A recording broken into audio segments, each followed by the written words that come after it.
You just gotta keep living, man. Livin.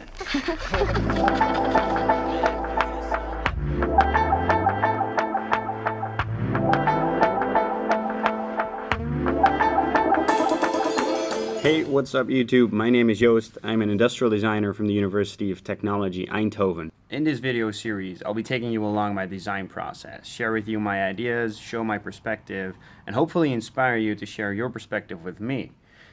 My graduation project's focus is to explore, discover, and showcase the advantages modularity can offer to consumer technology. To start off, I've defined what modularity means for this project. Modularity allows a system consisting of smaller subsystems to be configured, reconfigured, or created from a set of modules. Examples of products that are modular are cars or phones like the Moto X, which you can customize before you buy them. Totally modular systems that allow the user to reconfigure the system also exist. Examples are the desktop computer or high-end cameras or DSLRs. Currently, there's a trend going on in consumer technology of widely accepted products such as the smartphone that are made into modular systems. The advantage these systems seem to have over the modular desktop computer is the easiness of changing out modules. I call this kind of modularity an actionable possibility. Users can make use of the modularity easier and more comprehensively than before. If you look around the internet, a lot has been written about these modular systems, and a lot of their advantages have been addressed. But all these advantages are in comparison with their non-modular counterparts. What I wonder and will focus on in my project, what are the benefits of modular consumer technology that we don't know yet? To do that, I've set out a plan that ultimately results in a design in a particular context of consumer technology that showcases the advantages of modularity and how we should communicate those. This plan also includes making these sort of videos. I will share my ideas, thoughts, and findings with you so you can understand my perspective, hopefully get inspired by it, and in return, share your ideas with me. Here you see the initial explorations of systems that could really benefit from modularity. You see a car and a game console or even portable batteries, for example. What I've been doing here is making groups of all these kinds of consumer electronics, and I've grouped them based on whether they are personalizable, so you can adjust them to your personal likings, either with software or hardware. So think of a new leather bracelet. And then I've also looked into how you can change their functionality based on the hardware that you connect or the software that you install on it. So think of a smartphone, for example, where you can change it to your personal likings with like a skin or a case, but you can also add hardware to it, like an IR sensor that gives you a thermal camera or stuff like that. And then there are laptops or convertibles where you can temporarily change the function either by like flipping it open. Think of a Lenovo Yoga, for example. And then there are the computer hardware things where there is basically you have a motherboard and you can improve the functionality. So by adding a new processor, you make it faster. And then if you think about USB-C, that's also a step towards the future where you change functionality and you improve a function because you improve speed, but then you also increase the functions because it now allows you to connect power, data, video on one port. So there's a whole bunch of categories here, and I tried to group them to make sense of what they are and what kind of customizable or what kind of modularity there's going on. So gathering from all the information from all the other products that you saw earlier in the video, I made this list of like what modularity seems to offer to consumer electronics, where this one just kind of it makes products fit a context better. So by means of modularity, you can change the way it functions in a context so that it fits different contexts better.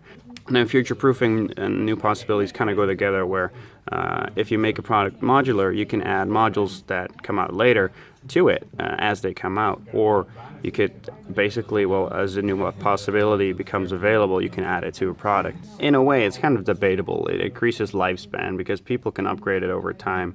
As they become frustrated with the performance, you can upgrade your CPU, or you can swap out the battery if the battery starts deteriorating over time. So that's kind of where it increases lifespan, but of course you understand that people will also throw away the modules that they don't use anymore, or they'll sell them or whatever, but at least those modules themselves are not the things that have increased lifespan. So it's a bit debatable thing. And then 4, it's fitting users' appearance preferences better. It's kind of a thing where you swap out modules or the look of modules. Like, let's say you can swap out the shell of a module and then make it look like something that you like. So from this list, I had to figure out, okay, so what am I going to do next? And modularity itself is really cool, and it seems to offer a lot of things for all these modular products or for consumer electronics. But I had to figure out what am I going to do with it. So I had a good conversation with someone who's really knowledgeable about adding software features to products that have like all these sensors. Depending on the software that you add to it, the functionality changes. So in a way, that's also kind of modularity, where the application on the device itself changes the functionality of the device. And now you can, with modularity, you can kind of do that in a hardware type of way. So we came to the conclusion that you have to think about how to enable or stimulate people to actually want to do this, right? Because you give them possibilities to do it, but why would they want to do it?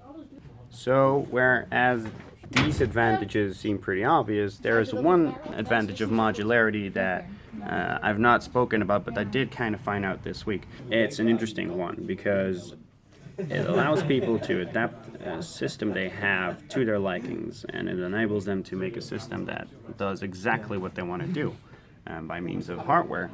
Think of it as Legos, but for consumer electronics.